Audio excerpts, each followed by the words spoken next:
Alrighty. So jumping right back into where we left off yesterday. Today we're going to finish up a few just tips, test tip reminders, and a few things that you may want to keep in mind. And then we'll do a bunch of examples and basically practice test questions. So we'll get as far as we can today, and then we'll finish up the remaining amount tomorrow. Man, and I did throw in a gross up calculation at the very, very end. So if you want to look at it today, we can. And then if you want more, I can throw more in for tomorrow. Just don't let me forget. All right, so just something to keep in mind when you're taking the test: wages that are exempt from FUTA versus wages that are not exempt from FUTA. So just know what types of things are FUTA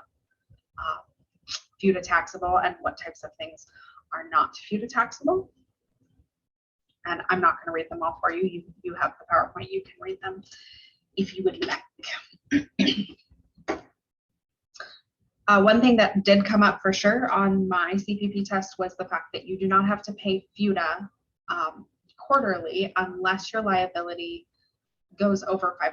So in other words, if you didn't have over $500 in liability in the first quarter, you don't have to deposit it until you do get over $500 in liability.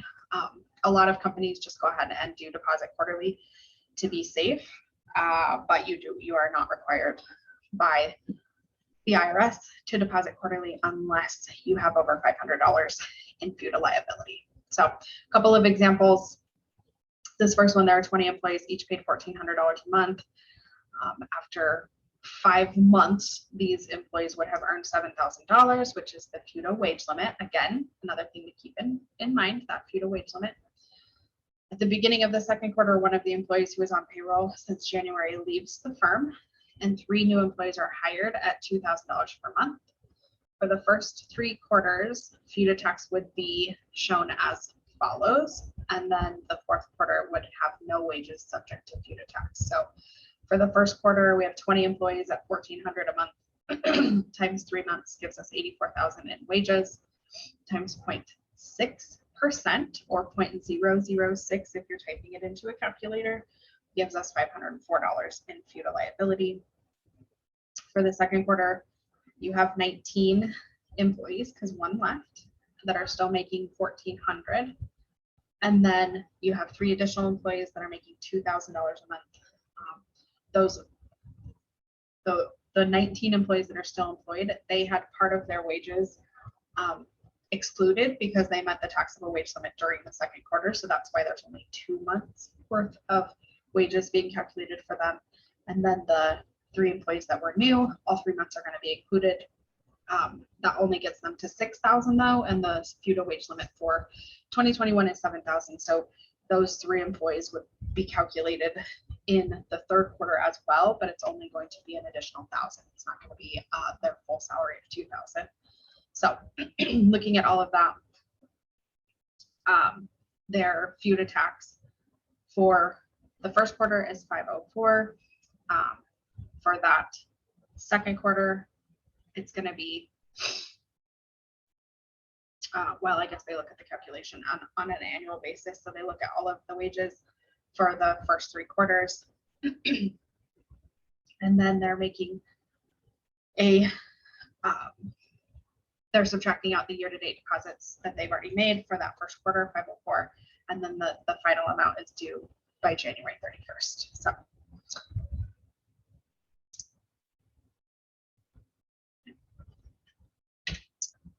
All righty.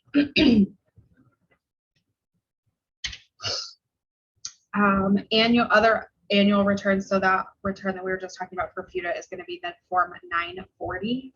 Again, 940. That's a good one to remember. Other annual returns that you might want to keep in mind. I know for some reason the form 1042 was asked about on my test, and it's due to the IRS by March 15th. So keep that in mind. For, like they say, for whatever reason, that seemed to be a popular question that they asked us about when I took the test. So very quick pop quiz if you want to pop your answer into the chat so that you get credit for today. You guys are awesome and already put your names in chat for attendance. Thank you. Form 943 is which one of the following?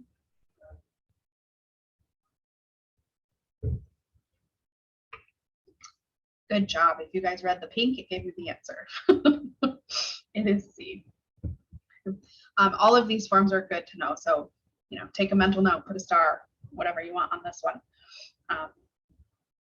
These forms are, I can almost guarantee you will all be asked about on the CPP. So another quick pop quiz. Voiding a check issued in error after all returns were filed will requiring all of the following procedures except. And this is one of those, don't think too much into it.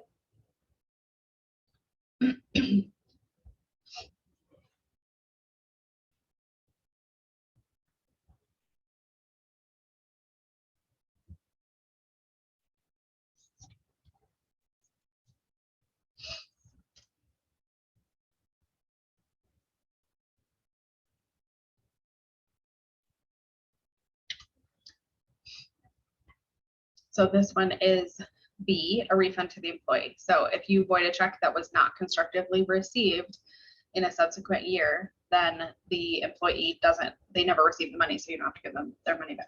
So anyways. Retention requirements, I would definitely know and be aware of these items. You must keep documents for a certain amount of time, and that is regulated by certain entities.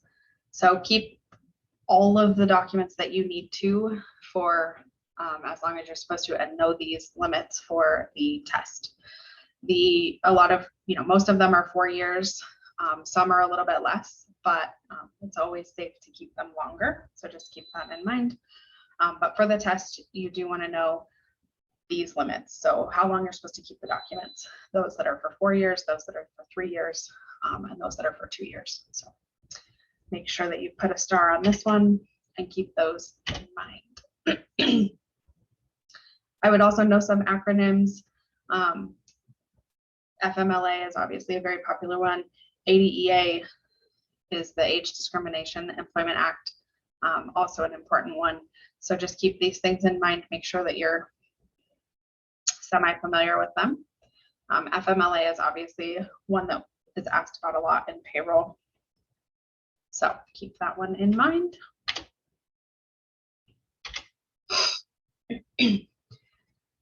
So penalties, I absolutely know that penalties were asked on my CPP exam.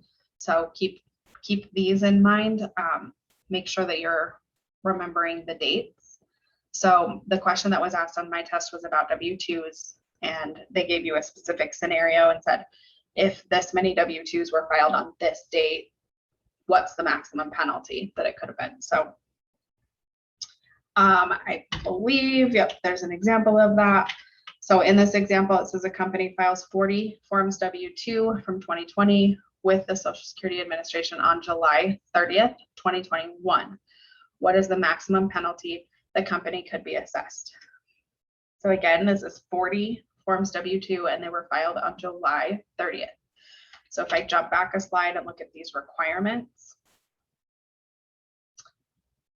we're looking at our W-2s. And it says if the second bullet down says it's $110 per return if the failure is corrected more than 30 days after the due date, but by August 1st of the same year, the return is due. So that's the tier we're going to be on. So if you do 110 times 40 W-2s, that means our maximum penalty is going to be $4,400, and that does not exceed the maximum penalty in the law of $1.7 million. So that would be our answer in this case. And that's the exact type of question that was asked on my test.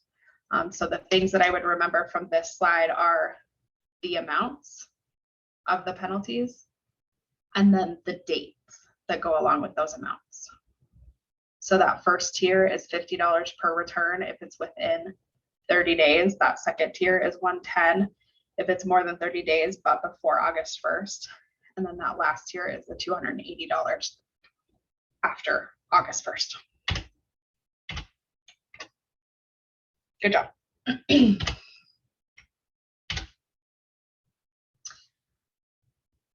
So remembering back to your accounting classes that Angela taught you during this course, I'm still sad that I missed them and haven't had time to go back and listen to the recording. So I will someday do that. But just a reminder, the double accounting system is used most often, and that's what you're going to be asked about on the CPP or FPC exam. And you make double entries, that debits and credits. So you're going to need to know what debits and credits do to specific account types. So keep in mind your balance sheet is going to show your assets, which is equal to your liabilities plus your equity.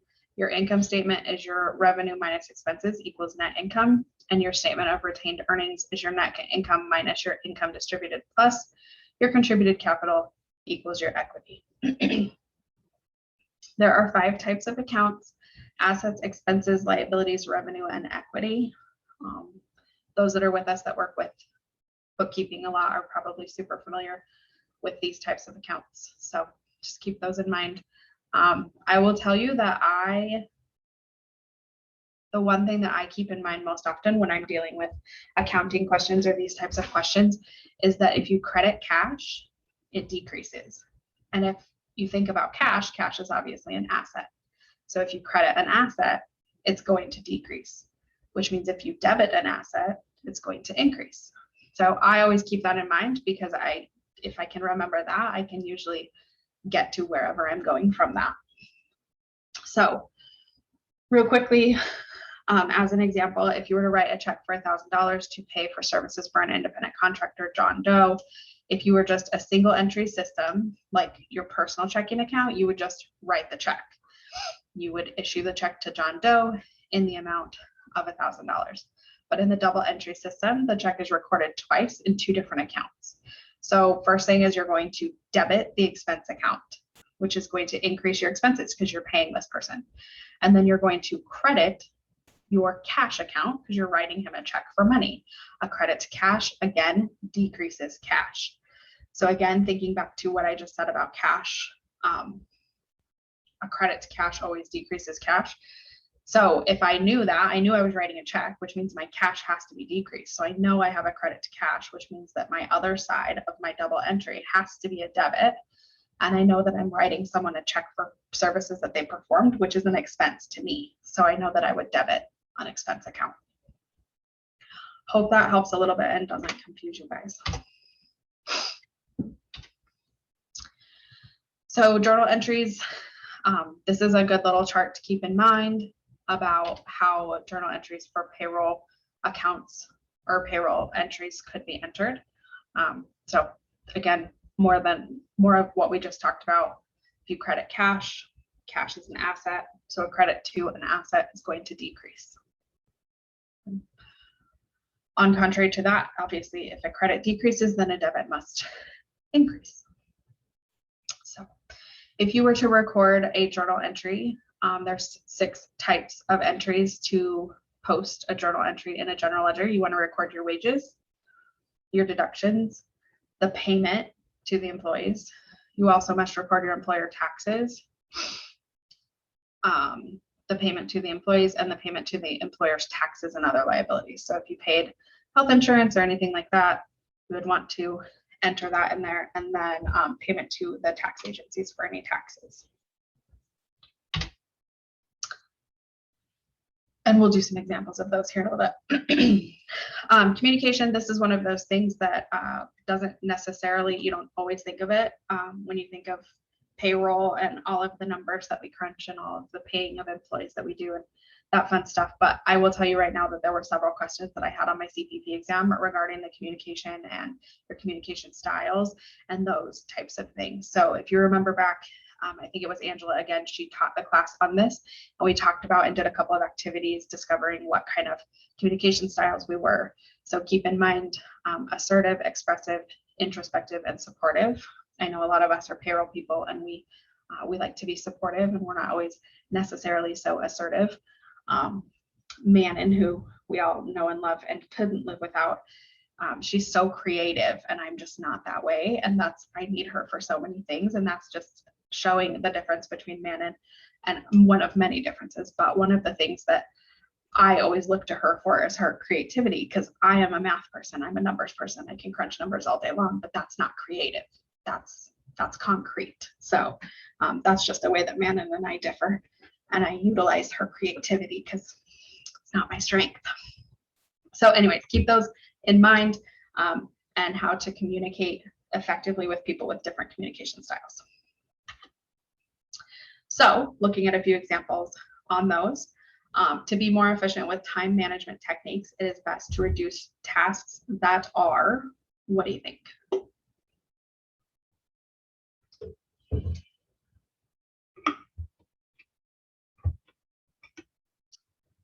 Urgent and unimportant, I'm sorry, urgent and important, not urgent and unimportant, urgent but unimportant, not urgent but important. I agree. Take those tasks that are not urgent and unimportant out of your day. Payroll documentation should be written with emphasis on payroll policies, including when checks are made available, with a priority on confidentiality so that only payroll personnel can understand, simply enough to allow payroll functions to be completed with little assistance, or by company attorneys to ensure that practices are in compliance with the law.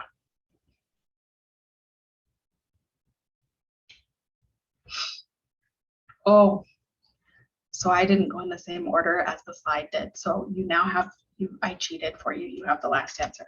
But yes, I would agree with you both. We need to write things simple enough to allow payroll functions to be completed with little assistance. So if I get hit by a bus driving down from Colburn, that the procedures need to be written clear enough so that someone else could handle them with little assistance. Again, I cheated for you on the last one. An employee was an average performer until he was put in charge of a task force analyzing state workers' compensation programs. Since then, his performance has improved remarkably. What was the motivator for this employee? He was put in a position of leadership, and that's when he excelled. So absolutely, even without cheating, you guys could have gotten that one. So keep these in mind. This was one thing that I was a little bit surprised on when I took my CPP exam. Yes, it was in the study materials. We talked about it. But taking a CPP or an FPC exam, I thought that more emphasis would have been put on, payroll. And these concepts, they are important to us as payroll professionals, but they're not always top of mind. So I was a little surprised to see how many questions there were on these when I took my exam. So don't neglect keeping these in mind and studying these little things. A couple more. The first step taken when giving employees the latitude to develop their own methods for achieving results is to hold people accountable, provide guidelines, identify resources available to accomplish the task, or establish the desired results.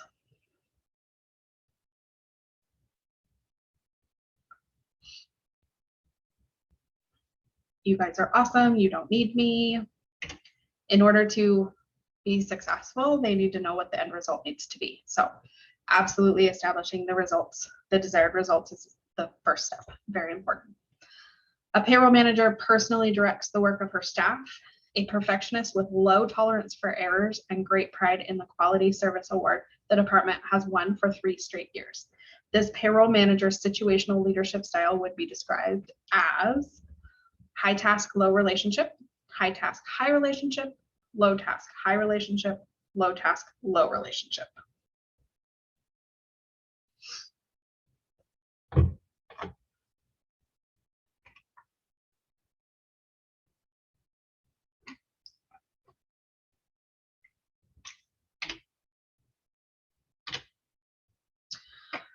High task, low relationship. Good job, Manon. This person is very proud of the fact that they are, they are a perfectionist. They have low tolerance for errors. So they're very task oriented, but they don't necessarily aren't a relationship person necessarily. So that's going to be pretty common when it comes to payroll people. We tend to be very high task. So be a little bit familiar with some of the visas and the taxation on those. The big thing to remember is immigrant visas or green cards versus non-immigrant visas or temporary visas. So just keep those in mind. Obviously, the most common visas are going to be F, J, M, or Q, and they may not be subject to Social Security or Medicare taxes. So anyways, keep those in mind. I don't remember specifically having a question on that, but I believe Katie did, but she took her exam several years ago. So I'm not going to say don't study it, but I don't remember specifically having a question on it, but I do know other people that have. So keep it in mind. These types of things, again, for those immigrants working in the United States, these are things that could be asked. I do know I was asked about the foreign housing cost exclusion, and there's another slide on that here in a moment. So take that one and put a star next to it, because that one I was definitely asked about. Oh yeah, there it is. So I don't believe, oh yeah, it was, I believe it was both of those that I was asked about. So totalization agreements, keep in mind what those are for. They, they're trying to avoid double taxation. And then they are regulated by the SSA, it's the Social Security Administration. So moving expenses, a few years ago, they changed the rules and decided that moving expenses are taxable, and they used to not be taxable. So there is an exception to this rule. They are not taxable for military related moving expenses, but for normal moving expenses, if you're moving for a job or whatever, if it's not military related, then it is taxable. And so I wanted to point that out because I know I had several questions on that exam about moving expenses, and the bottom line is basically, unless it's military related, then they're taxable. I do know someone who took this exam, the CPP exam, in the spring of this year, and they were asked multiple questions on this as well. So it's a common concept on the CPP, and the bottom line is that it's taxable, which is different than it used to be a while ago. So health insurance, generally if an employer pays for some or all of your health insurance or your dependent's health insurance, it is not considered income to you. Therefore, you don't have to pay income tax or Social Security or Medicare on it.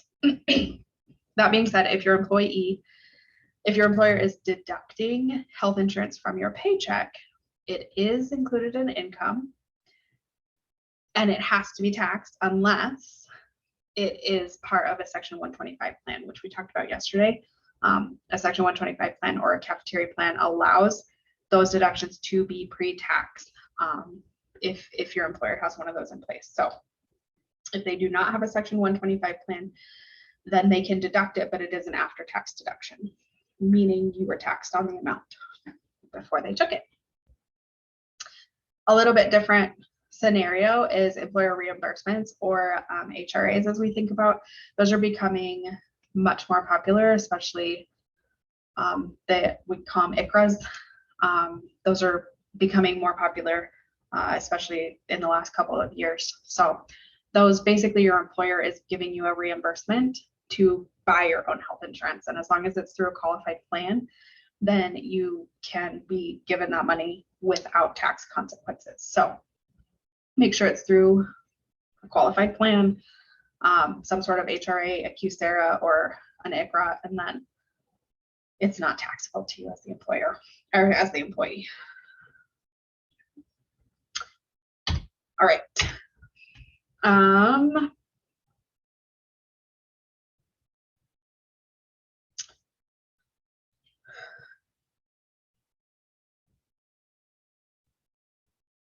Just a little more information on health insurance plans, any expenses, and those types of things that are reimbursed.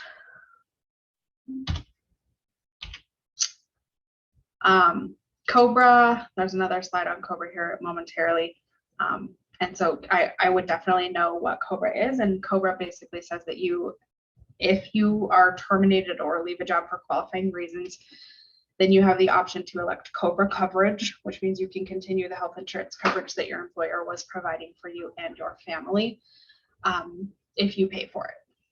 Now, there are provisions in place right now with the ARPA that allow, if you were lost your job or you had a reduction in hours for very specific reasons that are related to COVID, that you may be eligible for some reimbursement from your employer for those.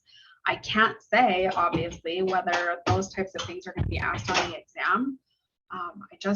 It's, the ARPA was only enacted earlier this year and came into effect on April 1st. So I'm not sure how much detail they could get into on the exam, but just be aware that there is some things out there that are part of the ARPA that may affect COBRA.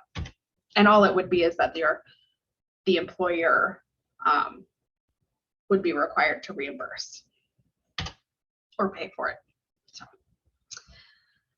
So again, more stuff on COBRA. I would be familiar with these types of things.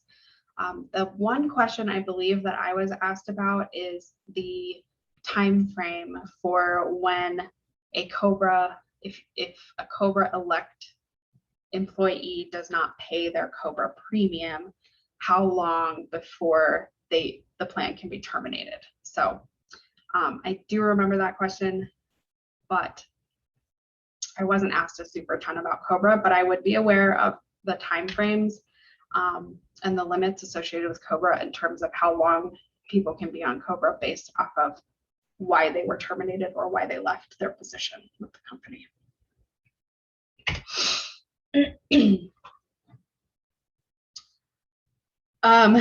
So if you have a plan that is discriminatory through your employer, then there are some different rules on who gets taxed on what and how much the taxes are. So keep in mind that if the plan is discriminatory in terms of eligibility, then you're going to have a taxable amount. So the taxable amount would be equal to the amount paid to a highly compensated employee times the amount paid to all highly compensated employees divided by the amount paid to employees. So we have a quick example here. GFI has a self-insured medical plan and only the 5 highest paid officers are eligible for dental benefits. The plan otherwise fails the eligibility test for non-discrimination regarding its other benefits. During 2021, employee Ann is one of the 5 highest paid officers and she receives $300 in dental benefits. The other 4 highly compensated employees receive a total of $700 in dental benefits. In addition, Ann was reimbursed for $4,500 of medical expenses, a benefit that was available to all participants in the discriminatory plan. So GFI's medical plan paid out a total of $51,000 in medical and dental benefits to all employees in 2021, including $31,000 to the highest paid officers, those 5 highest highly compensated employees. So for 2021, we're going to calculate the taxable amount that we need to add to Ann. So because dental benefits are only available to the 5 highest paid employers, then when we compute the medical benefit that's taxable, the dental benefits paid by the plan are excluded since they are not available to the non-highly compensated employees. Therefore, to calculate the taxable income, we would look at $4,500, which is the amount that Ann was reimbursed for, times $31,000, that's the amount paid to the highly compensated employees.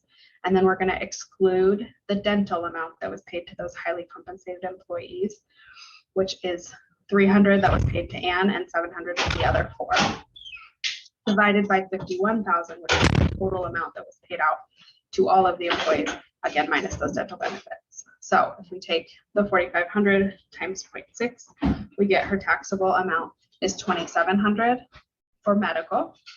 And then we're going to add in that $300 for the dental reimbursement. So $3,000 is going to be added to her income as it was taxable because of the discriminatory plan.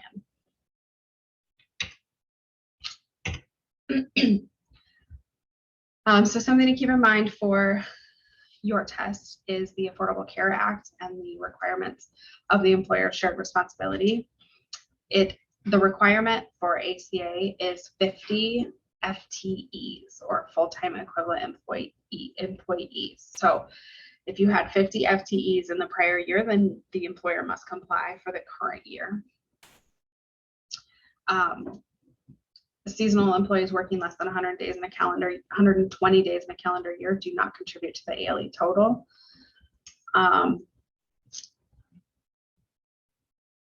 Yeah, I don't think I was asked many questions about the ACA other than which forms it's filed on and how those forms are filed. So we talked about that a little bit yesterday. The forms the ACA is filed on are 1095s and 1094s, Bs and Cs, and they're filed through the AIR system, ACA AIR. That's how I always remember that one.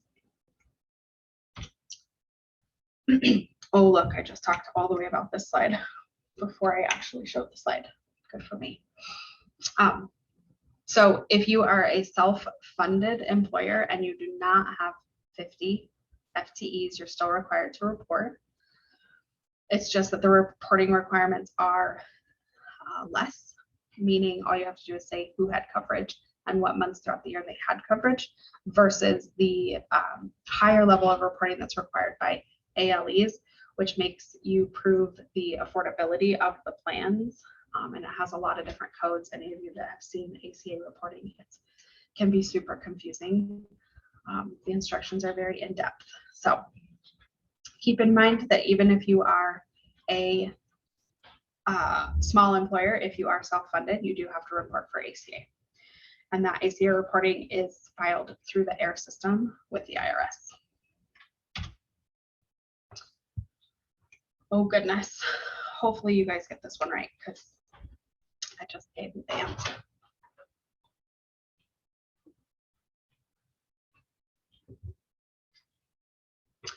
You guys are awesome. ACA goes through the AIR system.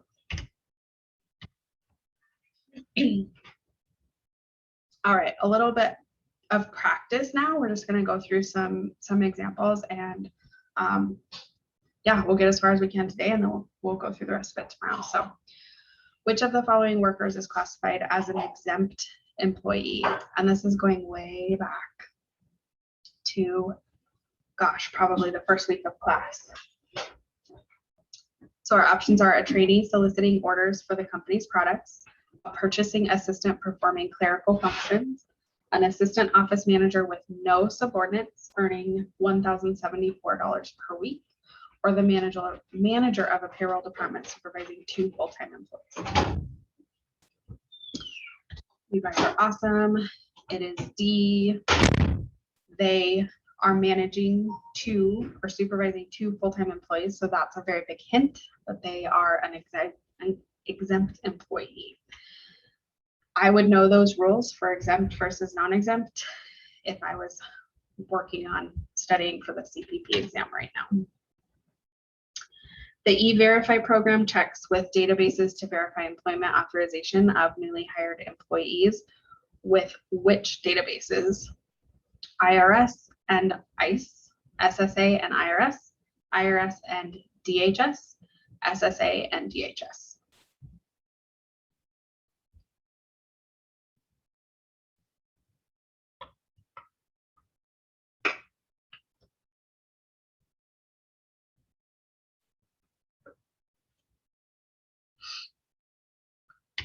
You guys are awesome. It is D, the Social Security Administration and the Department of Homeland Security. If a Form W-4 is incomplete, the employer must do what? Reject the form, tell the employee the form is incomplete, implement the form and ask the employee to complete another form, ask the employee to provide the missing information on the form.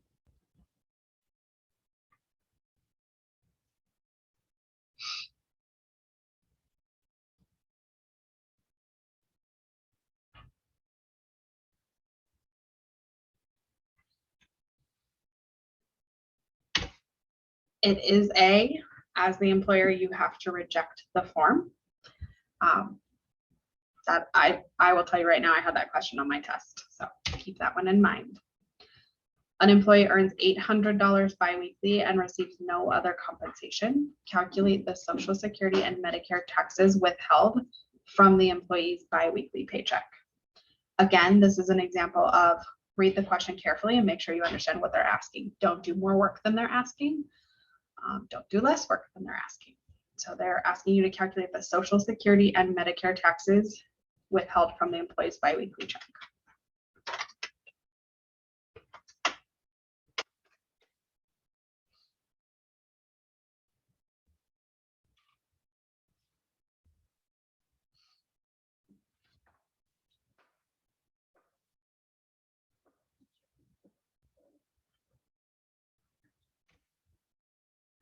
You guys rock. 6120. So that's one of those where, and in this example, of course, I didn't give you multiple choice, but it would be a multiple choice question on the test. So if you didn't read it carefully and you went through and did more work than you were supposed to and figured out federal withholding or something like that, then they're trying to trick you. So again, make sure you read the question, only calculate what they're asking you to calculate. An employee with year-to-date taxable compensation of $147,700 receives an $1,800 bonus. The employee's manager has requested that payroll gross up the value of the bonus. There is no state or local tax withholding, and we're going to use the optional flat rate method to calculate the taxable income on the bonus. So here is one example, Manon, of a gross up. I did add another one in here later, but here's one example. So the biggest thing to remember here is going to be the employee's year-to-date compensation, because that's going to tell you something about the gross up calculation that you're going to use. So I'll give you guys a couple seconds to do some math on that one.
You guys are awesome. I got the same answer that you did.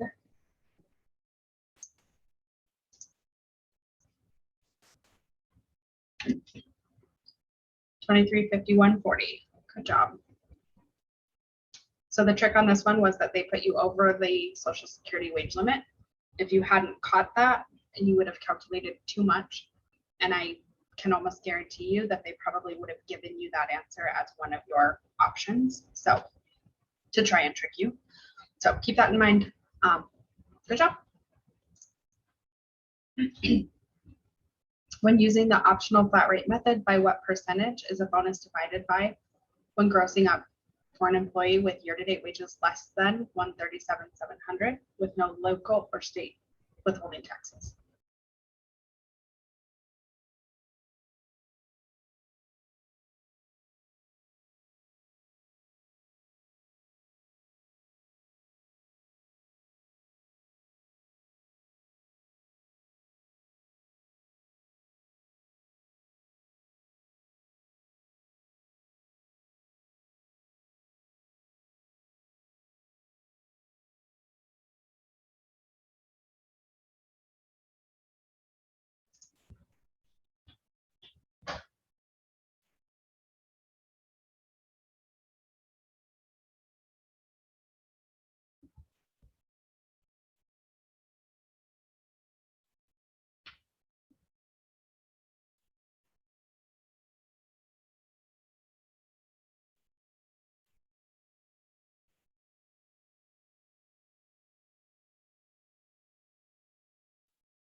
Awesome job, man. I like that you put both answers in there.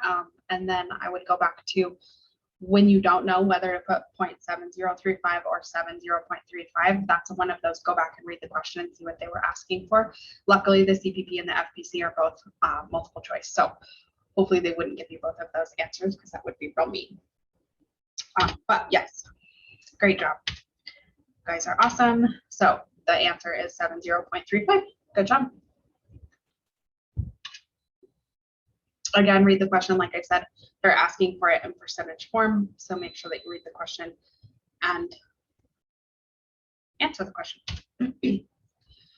When making a supplemental wage payment to an employee whose year-to-date supplemental wages exceed $1 million, what tax rate is used to calculate federal income tax withholding? Everybody should get this one. You guys are awesome. 37%. I am not one of those people that has over $1 million in supplemental wages, so I have never personally had that calculated on anything, but yes, it is 37%. Again, back to moving expenses. I already talked about this, but moving expenses for basically everything now except related to military, it's going to be taxable. So keep that in mind.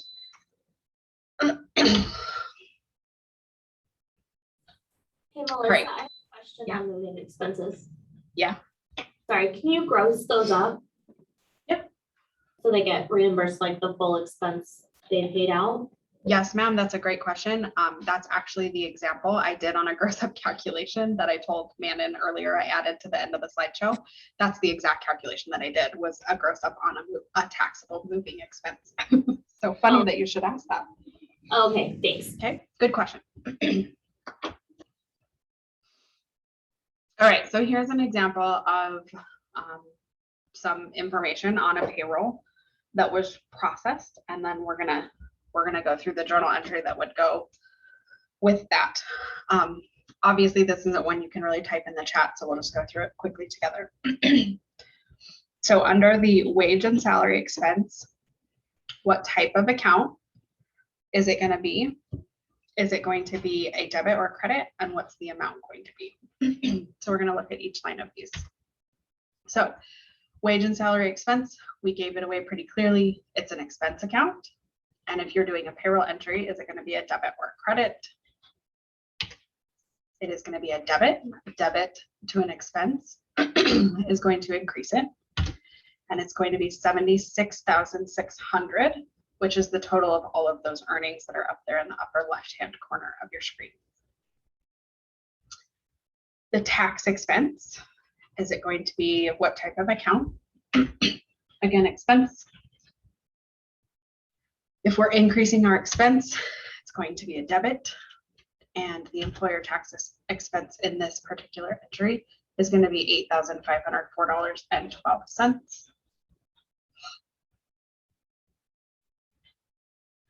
If you add up all the taxes there at the top, that's the employer taxes. You will get that amount.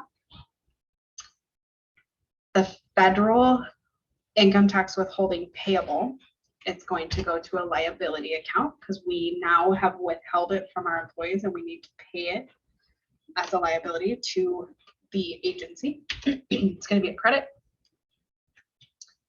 And the amount is going to be $12,063.88. Social Security and Medicare is going to be very similar. They're both going to be liabilities. It's going to be a credit, and the amount is going to be both the employee tax portion as well as the employer tax portion. FUTA, very similar, except there's not an employee portion. It's just going to be that employer portion. Same with SUTA. In this case, I will tell you there are some states that do have a portion of unemployment for the employee as well as the employer, but in this case, there was not. State income tax payable is going to be exactly the same. The only difference is we'll pay it to a different agency. 401k payable, again, is going to go to a liability. It's going to be a credit, and it's going to be the amount of the 401k that was withheld from the employees. Same with medical FSA, same with dental and health, same with the charity deduction. And then that payroll checking account is an asset. It's money, cash. Cash is king. When we credit cash, we decrease it. And we're going to decrease our cash by the total amount of the payroll net pay, what we paid out to the employees, which should be our gross pay minus all of those deductions.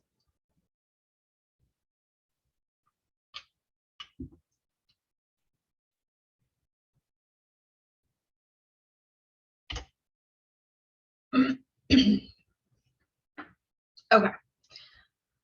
So at the end of a biweekly pay period, a company withholds $200 for child support payments. So if we look at that, we're going to put those into a liability account because we withheld them from the employees and now we need to hold that liability to pay to the agency. We're going to credit the $200.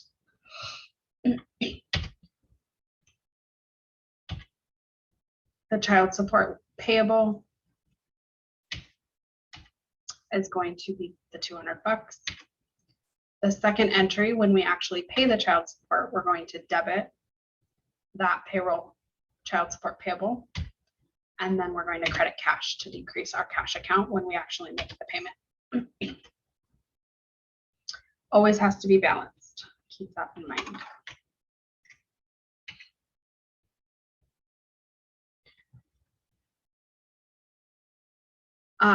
So this is one of those accounting questions that you may not necessarily think of as directly related to payroll, but they throw onto the CPP or the FPC exams because they're part of that audit portion of the exam. So what type of organizations are required to have an external audit? Nonprofit, publicly held, governmental, or privately held?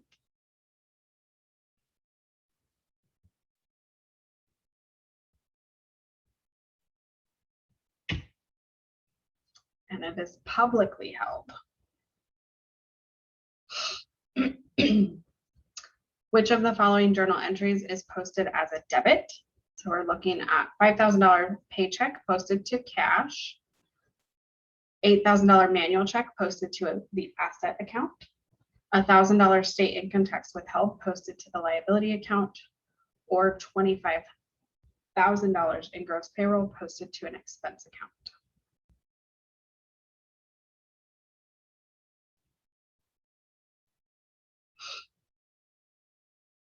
So again, I go back to remind you of what I said about cash is a credit to cash decreases cash. And you can work your way backwards to figure out these questions. So this one is the $25,000 gross payroll posted to an expense account. Good job, guys. Which of the following items is a liability? A purchase of computer supplies, taxes withheld but not yet deposited, company cost of employer benefit programs, or salaries paid to employees.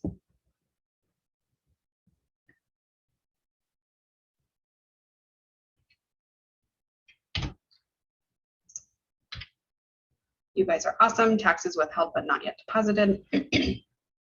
Of the following accounts, which would most likely be listed first on the balance sheet?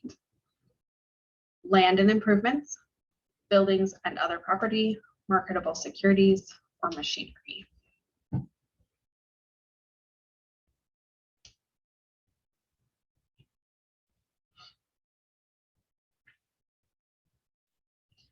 Dolby, you guys are awesome. That is not one that I would have been confident in. Okay, so because it's 12:51, I'm going to go ahead and jump to the end of the presentation and look at that slide that I added, just because it relates directly to what we were talking about today. So then we'll finish the rest of it tomorrow. So here's the gross up practice that I added, and I just wanted to throw it in because it was specifically what the Dolby ladies asked about. So a company relocates an employee and pays the employee's moving expenses of $4,110 in transportation of household goods and traveling to the new home, $7,790 of real estate expenses, house hunting, and temporary housing. So the total taxable moving expenses for the employee was $11,900. The employee's year-to-date wages total $8,500. All moving expenses are taxable. The company uses the optional flat rate method on all taxable moving expense gross ups, and there are no state or local taxes. Calculate the gross up of the employee's taxable moving expenses. So again, very similar to the example that we looked at earlier. I'll give you guys a couple minutes to do some math on this one.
You guys rock. So the trick to this one is just exactly the same as earlier when we did using the flat rate. I'm sorry, the optional flat rate is the 22%. This employee has only had $8,500 in year-to-date wages. Therefore, they are not over the Social Security, over the Medicare limit. So we're going to have both of those taxes. So we're going to add all three of that up, subtract from 100, divide the net pay, the desired net pay of 11,900 divided by that 70.35%. And we get exactly what you guys said, of $16,915.42. So great question. Earlier, absolutely very common for employers to gross that amount up for the employees so that they get the full amount reimbursed to them. Just another thing, remember to calculate those gross, or to check your gross up answers, because you always can. You know what you got for the answer, multiply it by the taxes, and make sure that when you subtract that out, you actually get what you were supposed to. So that's a big hint. those questions shouldn't be missed because they're so easy to check your work on. It does take time though, so make sure that you're aware of that. So I will add a question tomorrow for gross up that goes over a gross up that goes over the limit. So we can look at that again because that's a little more tricky. And I do know that they do those once in a while. So I'll throw one of those in there for tomorrow. And that way we have a complicated one to look at together tomorrow. You guys have any questions?